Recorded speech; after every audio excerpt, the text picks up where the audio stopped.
Okay, good morning. Thank you all for being here. And as was just mentioned, Mike Dowling, I'm the President and CEO of Northwell Health. And this is a great occasion to be here because this is a celebration of success. You'll hear more about that later. You'll get the details, but we're here to celebrate Luis Rios, an Army veteran who spent a tour of duty in Afghanistan. And I want to thank him at the moment for his commitment to the country and for his service on behalf of the country and for the work that you did. Just like we celebrate all veterans. And as you all probably know, we've had a major commitment to veterans at Northwell for many, many, many, many years. We have extensive programs in support of veterans. We have a large division in this organization on military affairs and veterans. In fact, Juan Serrano, who is standing up here at the end of the table, is also an Iraqi veteran. He's in charge of that organization. And we have extensive programs, extensive services. We hire, by the way, about 550 veterans a year in the organization.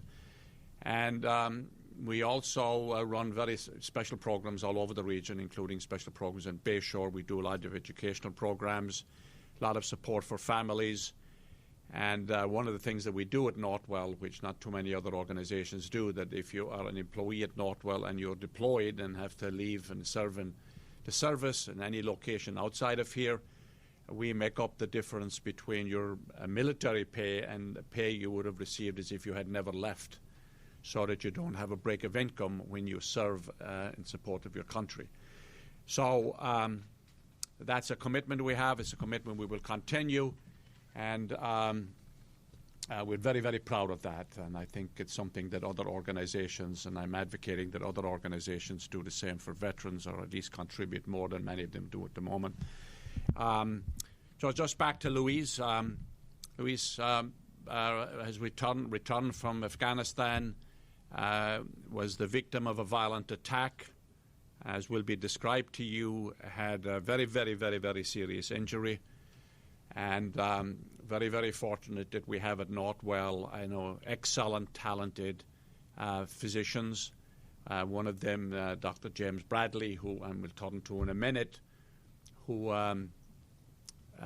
took it upon himself, and we did this pro bono. We'd agreed to provide the services to Luis because he was not able to afford the services or not get the adequate services elsewhere. We decided, as we do in many cases like this, to provide services pro bono as part of our commitment. It's a commitment we will continue. And with Doctor of the talent of James Bradley, we're able to turn a traumatic situation into a real success. So we thank all of them, Jim and all of his staff and support for that, and all of the nurses. I also want to say just welcome to Maribel, who is Luis's mother. Thank you for being here. Obviously a proud mother with a smile on her face, and the sister Emily. So thank you also for being here. But at this point, to the person who actually is the reason we're here and can talk about the success of what had just happened, let me turn it over to Dr. James Bradley. And again, I thank all of you for being here because this is an important story.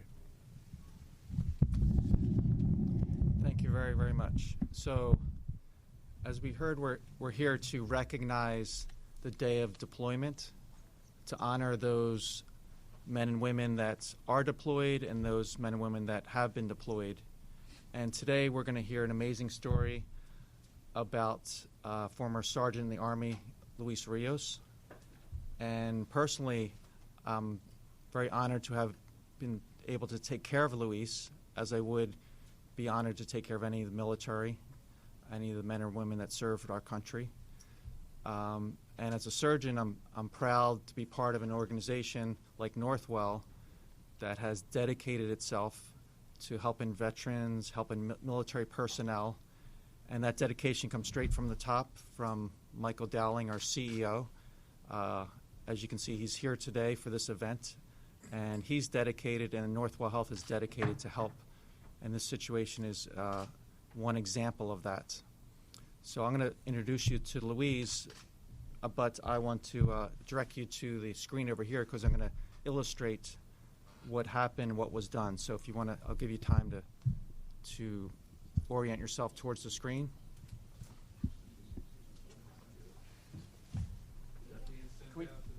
Yes, being sent. Do you want to turn the lights, dim him a little bit? Let me know when you're ready, and we'll start. Are you going to stand next to the screen? I was going to stand here, but unless you need me to stand up. Yeah, it's just more relevant. Is there any way to dim the lights, Michelle? Or? Looking to, is there any way you can hold the mic so you can? Yes, I will do that.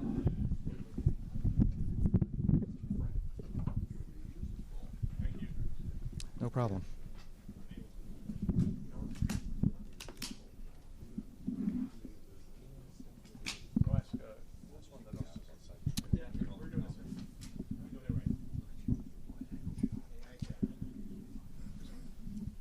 Okay, we're good. I'll wait till the lights go down, then no. Okay, we're gonna go. Okay, so this is Luis. He enlisted in the Army, served as a Sergeant E5 in Infantry Combat Arms.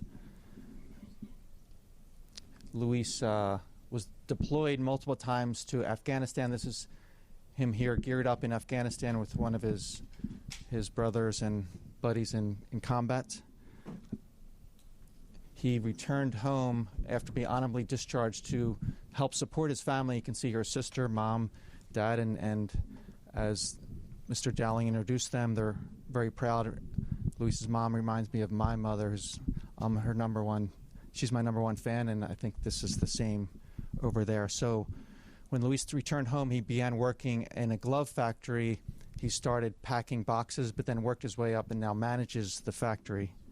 Unfortunately, he sustained a traumatic facial injury when his car was stopped by another car. Abruptly, he was hit by a crowbar multiple times and was rushed to the emergency department profusely bleeding. You can see in the emergency department he was missing the central 1/3 of his nose. And this was irrigated, washed out, and the skin was closed. He came to my office with complete collapse of the septum, collapse of the middle nasal vault. He had contraction of his soft tissues, his nasal lining and skin. We let him heal up a few weeks, but he still had persistent functional problems. He couldn't breathe, he couldn't sleep, he even had trouble with smelling and tasting. This is Luis before his injury and then post-injury. But unfortunately, his company was so small they didn't offer health insurance to workers. And because of his unique circumstances, I told leadership about him and immediately, or almost immediately, got word from our CEO, Michael Dowling, that he served our country, he served us. Now it's our chance to serve him. So having heard that, I knew I had to come up with an operative plan for this difficult problem. This is Luis in the operating room on the left. And I mean, it may be hard to see these because you went through them, but we had to do a reconstruction, and he's missing the white part of the illustration, so we did a extended spreader graft based on his rib cartilage. We also used rib cartilage for his columellar strut to support the nose. When we look from a worm's eye point of view, you can see the asymmetry of his nose. Again, we use the columellar strut in the midline, and that's almost the pole that holds up the tent of the nose. For his alar rim, we actually had to go to his ear cartilage, get a composite skin cartilage graft to reconstruct that. Tib graft we used from the rib. And then intraoperatively, you can see we used the right chest to harvest the rib cartilage, and here we see the spreader grafts. We can see the columellar strut cartilage graft and the tip graft. We used all these to re-support the structure of the nose, and we're able to lengthen the nose, give it structure. Now we know he needs some more surgery, but we have an interim outcome, which we see here. So this is him preoperatively. Postoperatively, we are able to give him length. From the oblique views, we're able to see that we're able to help with the shape. And then laterally, you can see we could help with the length and fix the nasal dorsum. From a 3D view, you can see that also. And most importantly to Luis, we were able to repair his function. Now he can breathe, he can sleep, he can eat. So I wanted to show you a video of Luis. This is preoperatively from his perspective, what he was dealing with before I turn it over and we can meet Luis and his family.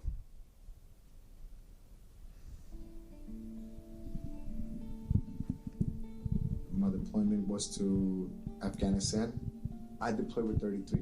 We came back 30. And a lot of the guys we had to go out on missions with twice a day were injured. Some of them didn't make it back. Luis came back without a scratch. You worry about where you're going to be in life there, and now you're here, you feel safe. It's home. You're home. When the trauma happened with Luis, the emergency room sent me a picture because they knew I deal with complex injuries. First, I felt 2 blows to my face. I didn't know what was going on. However, once I realized that with the 3rd blow to my head was that I was getting assaulted with a crowbar. When you look at him from the side, his nose is completely collapsed in. If you look at him from the front, his nostrils are turned up and they're asymmetric.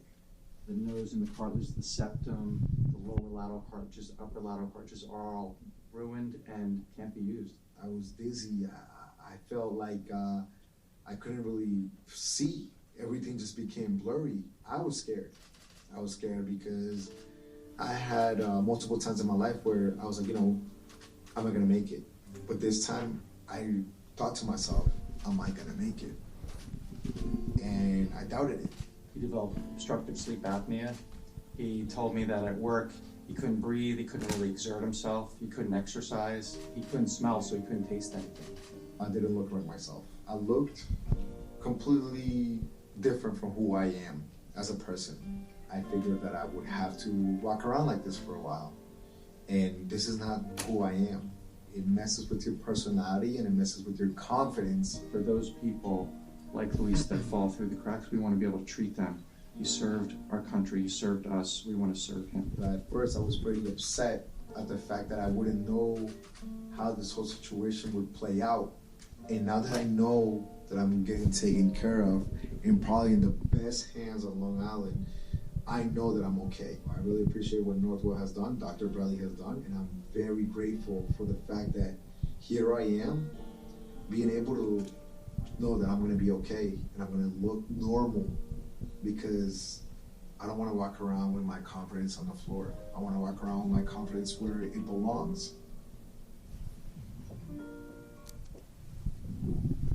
Okay, I'm going to turn the mic over to Luis to hear from him. Let me just bring it over.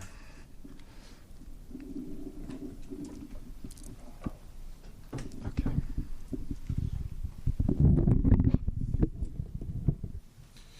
Thank you, Dr. Bradley. Good morning, everyone. My name is Luis Rios, L-U-I-S-R-I-O-S. I'm very honored to be here, especially representing all of my fellow service members and every branch of the military, especially knowing that the National Day of Deployed is coming, which, like Dr. Bradley said, it's a day in which we remember the sacrifices that are made day to day by the military members and their families that are currently deployed. Secondly, I'm very happy to be here just because I've been granted the opportunity to express my gratitude. I have an immense amount of gratitude at this point with not only Northwell, the staff at Northwell, but Mr. Michael Darling for giving me the opportunity and the green light to let this process continue, as well as my plastic surgeon, Dr. Bradley, which has done an amazing job. And essentially, with all the teamwork that they've done, giving me my life back. Approximately 4 months ago, on July 28th, like you guys saw in the video, I was heading back home from work around 11:30 p.m. with a friend of mine. About 2 blocks from my house in the Brentwood area on Brentwood, Long Island, at a stop sign, this vehicle decided to cut us off. The vehicle cut us off, and this gentleman decided to get out of his car and at first it began as a verbal altercation between the driver and my vehicle. We figured that's as far as it was going to get. It quickly turned into a physical altercation, which at that point I tried to intervene. Wasn't even allowed the opportunity to defend myself or get out of my car. When I went to try to open my door, I was assaulted, not knowing that there was another person involved. And the first two blows, I didn't really register what was going on. The third one, I realized that I was getting assaulted as I felt blood running down the side of my face. I ended up getting staples in my head from that, the third blow. And the fourth blow was where the individual decided to stop, get in his car, and flee the scene, as well as the other driver. Once my friend saw what had happened, he proceeded to tell me not to look, as it wasn't very easy. I proceeded to look and noticed that I didn't have a nose anymore. Noticed that there was a large amount of my nose missing and just hanging. I started bleeding profusely, and I couldn't really... Everything just started to just become blurry. We decided to go to South Shore Hospital in Bayshore, Southside Hospital, I apologize. And on the way there, I contemplated whether I was going to make it or not. There's probably been a couple times that I've been scared in my life, which most of them were while I was downrange in Afghanistan. And this is the only way that I can compare the feeling that I had at this moment. I didn't know if I was going to make it or not. Once I arrived at the hospital, I was taken care of very well. I remember briefly arriving there and having an immense medical team of about, I want to say, 12 to 15 people immediately surround me and try to get the situation under control. I was dismissed about a couple hours, 6 hours later. At this point, when I was discharged, was when I was referred to Dr. Bradley's office, which I went to a couple days later.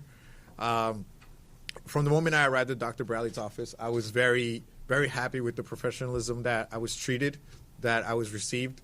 Dr. Bradley went and explained the process, how it would be, how I would look, and what could be done for me.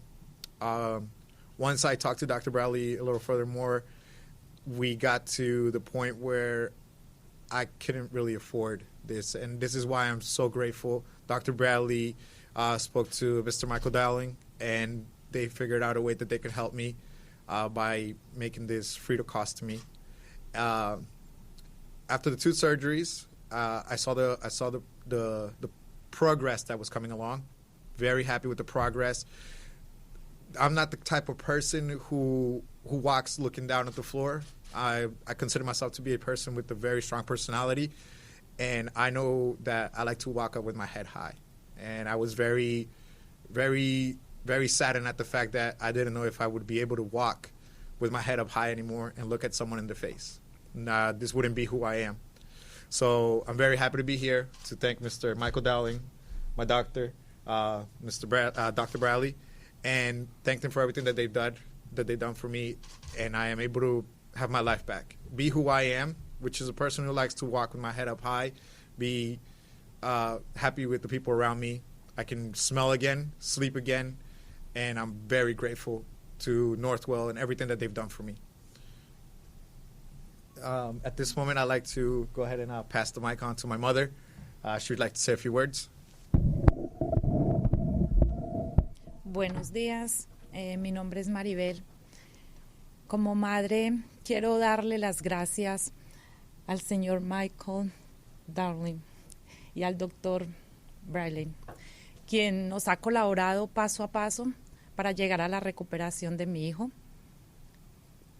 Como madre estoy muy agradecida con ellos y con todas las personas que nos han colaborado y que lo han tenido en cuenta como veterano para llegar hasta este momento. My name is Emily. I'll be translating for my mother. She's very grateful with Mr. Michael Dowling and Dr. Bradley for keeping him in account as a veteran and helping our family so much by giving him this treatment. Thank you to Northwell as a whole. And that's it.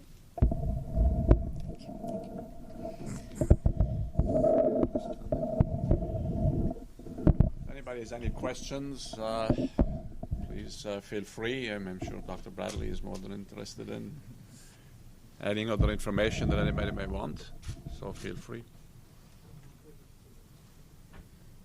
How long were you deployed for? I was deployed for 11 months. Can you talk about, I think you mentioned in the video something about how you've been in Afghanistan and that was pretty scary, and can you talk about, your home and you feel, you would never imagine something like that could happen to you? Yeah, definitely. So when you're downrange, when you're in Afghanistan, every day you're on the lookout. Every day you're like, is this going to be my last day, or is it not? I would definitely say that every day there you're expected to be on the lookout. When you get back home, you're home, exactly that, and you let your guard down because you don't expect things like this to happen. But sadly, it seems to happen from time to time, and you just unexpected. But What was your reaction like when this happened in the car and you was driving home from work, right? yeah. So my reaction was definitely I was shook. I was taken back by the fact that I'm going home. If it was in any other type of circumstance where it was something that was well deserved or you were looking for it, but I was just going home. I was going home from work, and it's just something that you don't expect to happen. And you grew up in Brentwood? Yes, I was actually born in Colombia. I came to this country when I was 8 years old, and I've been living in Brentwood, Long Island ever since. Yes, sir. First of all, thank you for your service. Thank you. So, now you've been given kind of like a new lease on life.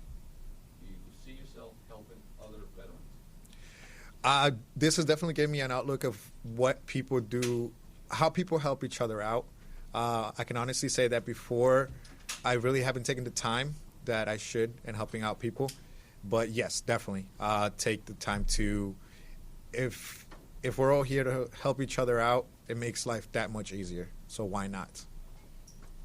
Do you have any more surgeries scheduled, or that was the last one happened on the 8th? Right. So he does have one small procedure that's still scheduled.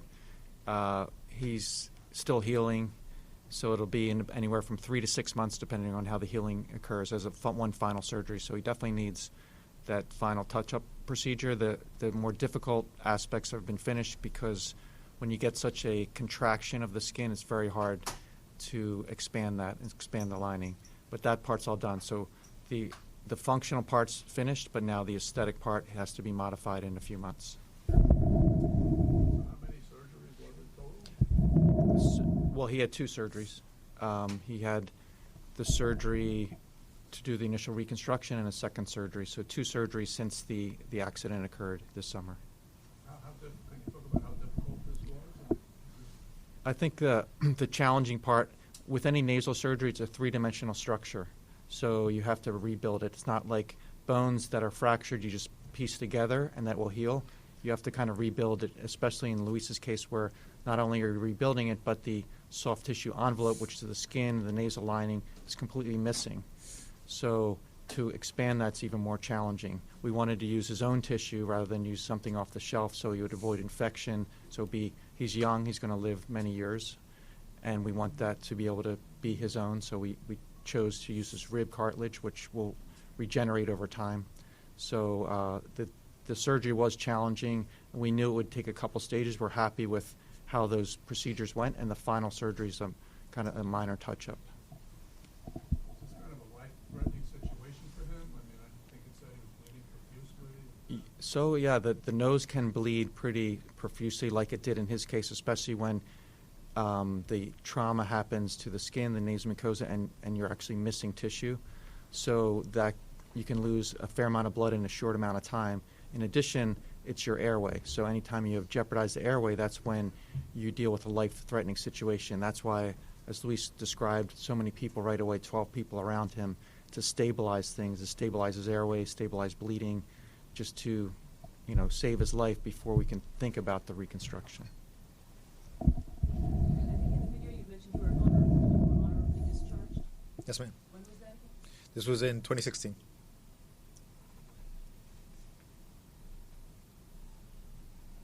the mom want to say anything else about? Señor, quiere hablar un poco más sobre qué siente usted. En el primer momento es muy difícil aceptar que en la calle hayan personas que en un momento dado no se ponen a pensar que de una mala acción en un minuto pueden cambiarle la vida a una persona, a una familia. Es muy difícil aceptarlo. Es un muchacho que venía de su trabajo a descansar. Uno no espera que no llegue a su casa y que cuando le avisen que está es en el hospital. Es no tener como un minuto de pensar que tenemos que tener, tenemos que ir por la vida pensando en cosas buenas, no haciendo el mal. Fue muy difícil. En pocas palabras, una situación muy difícil que gracias a Dios, al señor Michael, al doctor, nosotros ya hemos podido ir superándola poco a poco. Señora Maribel, ¿qué fue lo que más le preocupó a usted después del accidente, cuando se enteró? En el momento que él me llama y me dice, ma, estoy bien. Cuando él me dijo eso, yo ya sentí que no estaba bien. Había algo porque en ese momento yo lo que le dije fue, ¿qué te pasó? Y él me dice, estoy bien. ¿Qué te pasó? Y él me dice, me golpearon y me arrancaron la nariz. Lo que más me preocupó en ese mismo instante fue el pensar que del golpe podía haber quedado en coma. Inmediatamente darle gracias a Dios porque me estaba diciendo él, ma, estoy bien. Aunque después de que lo vi, ustedes se pudieron dar cuenta. Muy difícil. Oh, sorry, mami. Initially, the scariest part was knowing that there are people out there that could change someone's life in 1 minute. So the fact that he was going home, going to rest after work, and someone could do something so horrible is scary. But also, my mom, at the moment that she was informed of what had happened, her biggest fear was that this could have caused him to go into a coma or potentially die. But although it was very scary, and he told her that he was okay from the start of the initial phone call, she knew that something was obviously wrong. And once he told her that he had been assaulted and most of his nose was gone, the fear was a lot, but she was glad that he was the one telling her, so she knew that he was alive and at least able to tell her. But thank you so much again. We're progressively getting to a better place with the help of Dr. Bradley and Mr. Michael Dowling.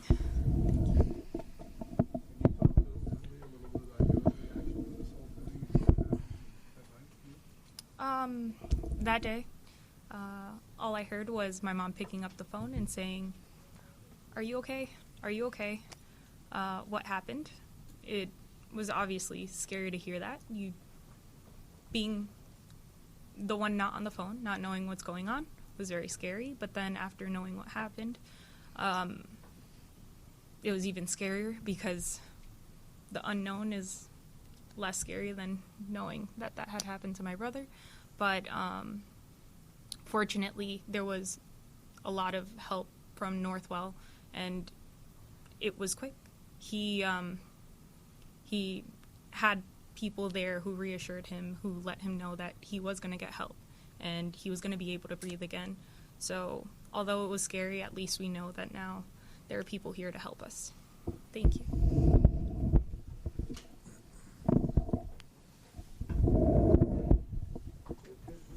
Any questions? Thank you. Thank you. Just get between the two of them. Let me get between the two. Okay.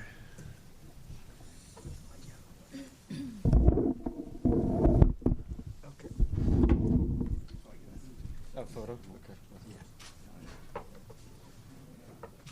So, thank you so much. You saw how horrible it is. Oh. Yeah, I don't know if I was going to have to look like that for the rest of my life. I was pretty scared. I was like, I don't know. I have to walk around looking at the floor, banging into walls. Yeah. Do you know who actually hit you? That happened. You know? Nobody ever knows. They never caught him. Never. It's hard to remember when trauma happens, right? Yeah. I know it was two guys. I didn't remember the car, nothing. And my buddy doesn't either. He said it was a great car. That's it. Nothing else. He didn't get it all. No, he got punched a couple times from one of the gentlemen, but not the gentleman with the crowbar came to my side. Which, the scary thing is, out of nowhere, for no reason.